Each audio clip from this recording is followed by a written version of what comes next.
Bienvenidos a una nueva edición, a una programación especial. En esta oportunidad me va a acompañar una doctora que ella es especialista en infectología pediátrica. Su nombre es Zanet Torres Torres. Bienvenida, doctora. ¿Cómo está?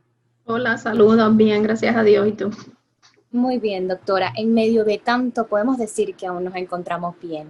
Hay un tema muy importante en el que aún tenemos algunas dudas y queremos saber mucho más, y es en el tema del COVID-19 y los niños, en especial hablar sobre las manifestaciones en piel que puedan presentar los niños. Vamos a ir desde lo más sencillo, quizás hasta lo más específico.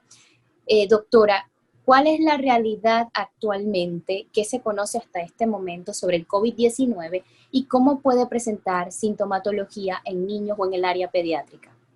Bueno, al momento lo que sabemos de COVID-19 en población pediátrica, la información se ha mantenido o la data un poco constante, y es que dentro del grupo de las personas afectadas por COVID, los pacientes pediátricos son los menos o en menor proporción que se ven afectados, a diferencia de los adultos que tienen mayores complicaciones, terminan en el hospital y pueden terminar en fatalidad estos pacientes. Eso no significa que haya alguno que otro paciente pediátrico que haya tenido un curso un poquito devastador, pero no es la norma ni es la mayoría. Así que a modo general, los pacientes pediátricos sí se pueden infectar con el virus, pero no desarrollan síntomas, o si tienen síntomas, en su gran mayoría son síntomas leves que resuelven en un par de días y después no tienen complicaciones serias. Esa es a modo general, eso es lo que pasa en la población pediátrica. Entre esos síntomas, doctores, ¿cuáles podrían ser comunes? ¿Se parecen a los de los adultos? ¿Dificultad respiratoria o tienen lesiones en la piel? ¿Qué nos puede narrar acerca de esto? Usualmente cuando tenemos infección aguda, ¿verdad? Esto quiere decir que estuvimos cerca de alguien con COVID y nos contagiamos y ahí desarrollamos la infección. Los pacientes pediátricos típicamente presentan con fiebre, congestión nasal, algunos pueden tener vómitos y diarrea, dolor abdominal y tos. Eso es en su gran mayoría. Algunos no tienen síntomas. Algunos pacientes pediátricos terminan en el hospital no por la severidad de la enfermedad, sino porque quizás son pacientes pequeños y no por la fiebre, y como no se sienten bien, no están comiendo bien, así que hay que dejarlos en el hospital para hidratarlos un poco más. Pero en un par de días se van a la casa, una vez empiecen a sentirse mejor y ya estén tolerando bien las comidas. Algunos adolescentes sí podrían presentar tos y dificultad respiratoria, y vigilamos más de cerca a aquellos que tengan condiciones de base o un sistema inmunológico que no esté completamente competente. Esos sí están a riesgo de enfermedad seria. A diferencia de los adultos, que muchas veces pierden el sentido del olfato y del gusto, esto no lo vemos tan comúnmente en los pacientes pediátricos o en los más pequeños. Sí, quizás ya en los más grandes entrando a los 18 y 21 años, pero en los pequeñitos no es lo típico como pasa en los adultos. Doctora, le iba a consultar en cuanto a lo que son, ¿verdad?, algún tipo de manifestación que puedan presentar en la piel. En un principio se había hablado de que los niños podían desarrollar, ¿verdad?, alguna sintomatología relacionada, alguna erupción, algún rash, alguna lesión en la piel. ¿Esto se ha presentado en pacientes pediátricos acá en Puerto Rico? Sí se puede ver. Lo que pasa es que hay que establecer la diferencia entre el momento de la enfermedad. Hay algo que se llama manifestaciones post-infecciosas. Eso quiere decir que tenemos la infección aguda, resuelve, y por alguna razón nuestro sistema días o semanas más tarde presenta estas manifestaciones en piel o en cualquier otro órgano del sistema. hay algo que le llaman COVID toes o manchas rojizas en los dedos de las manos y los pies. Esto se ha visto en pacientes pediátricos, pero es después de haber tenido COVID o sugiere que tuvieron COVID y ahora presentan eso. Como un enrojecimiento o un color rojito en los dedos de los pies mayormente, no tiende a dar dolor y es algo como que va y viene y a veces las temperaturas pueden afectarlo. Otras manifestaciones en piel, la que puede ser rash, cualquier tipo de rash o erupción en la piel, puede estar asociado a lo que se llama el síndrome inflamatorio multisistémico o Multisystemic Inflammatory Syndrome in Children o MISC, por sus siglas en inglés. Y eso es una manifestación postinfecciosa del virus. ¿Qué es lo que pasa? El núcleo familiar se contagia con COVID, vamos a decir, a finales de noviembre. Todos tuvieron COVID, le fue bien, mejoraron, y 4 a 6 semanas más tarde, uno de los niños empieza con fiebre, ojos rojos, un rash y algunos de ellos dolor abdominal, vómitos y diarrea. Y ahí pues establecemos los criterios para esta condición que se llama síndrome inflamatorio multisistémico. Y eso podría presentar con rash. Y es una condición que debe verse en el hospital, el paciente se admite y recibe tratamiento dentro del hospital. Doctora, ¿cuánto tiempo después de que el paciente recibe tratamiento puede ver evolución en la piel? ¿Son marcas que quedan por mucho tiempo? Por el contrario, ¿son curables, son tratables y con el paso del tiempo?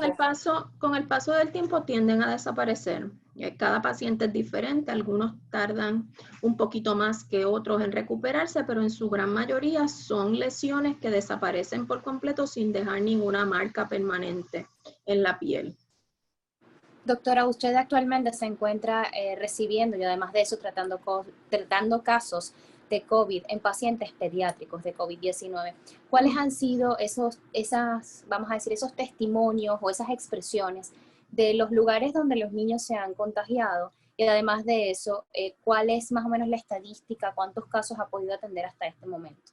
Bueno, al momento aquí en Puerto Rico, de los casos confirmados, eso quiere decir casos con una prueba de PCR o una prueba molecular positiva, alrededor del 16% del caso total son pacientes pediátricos. O sea que la data hasta ayer reportaba 11.027 pacientes menos de los 19 años que han estado contagiados por COVID. En su gran mayoría, o en mi experiencia, todos se contagian en el núcleo familiar. Algún adulto se contagia, hacen o tienen alguna actividad familiar, alguna reunión, y ahí es donde ocurre el contagio. Y de ahí es donde estos pacientes pediátricos pues tienen la infección.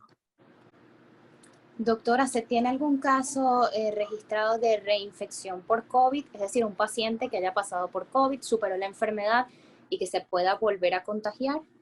Se han visto algunos casos, se han reportado, no es lo común, pero sí se han visto algunos casos en donde tienen infección primaria, recuperan, las pruebas repetidas demuestran que ya están negativas y después, posterior a eso, tienen contacto con otra persona y pueden reinfectarse.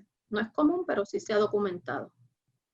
Doctora, los niños menores de 2 años, los niños, ¿verdad? Los bebés prácticamente pueden usar mascarilla, no deben usar mascarilla. ¿Cómo pueden los padres cuidar a estos niños para evitar que puedan tener contagio de COVID-19? Los menores de 2 años no deben usar mascarilla por el riesgo a asfixia, ¿verdad? Por tener algo cubriéndole su nariz y la boca. No deberían usarlo.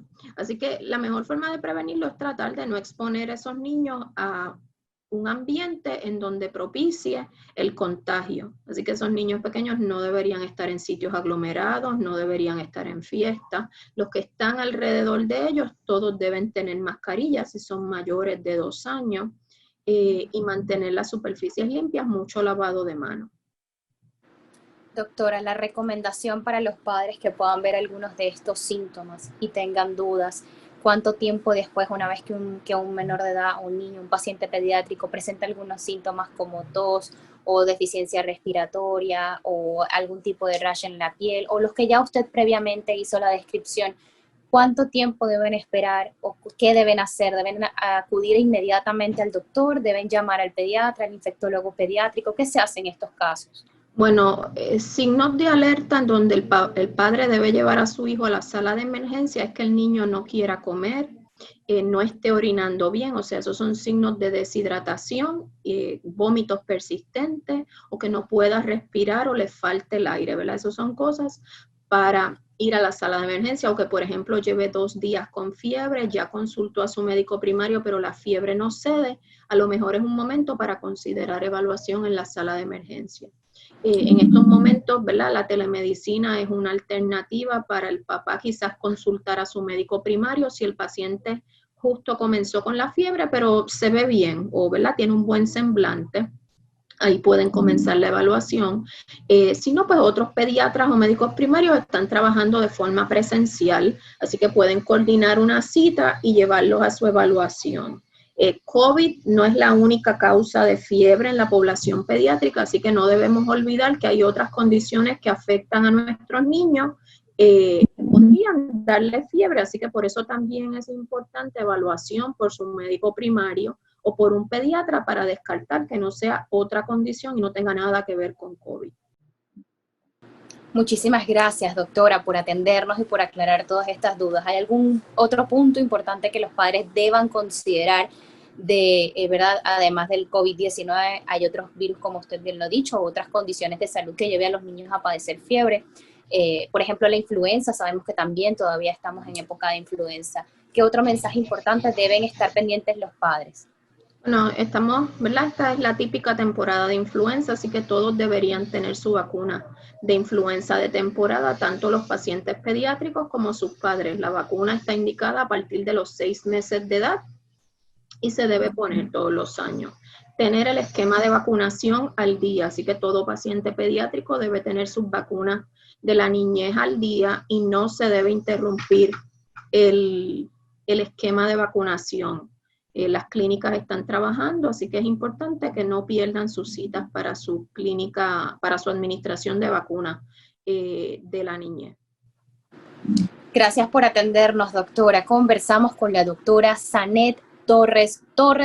Ella es infectóloga pediátrica. Y a ustedes, gracias por conectarse con nosotros. Será hasta una nueva oportunidad. Que estén bien.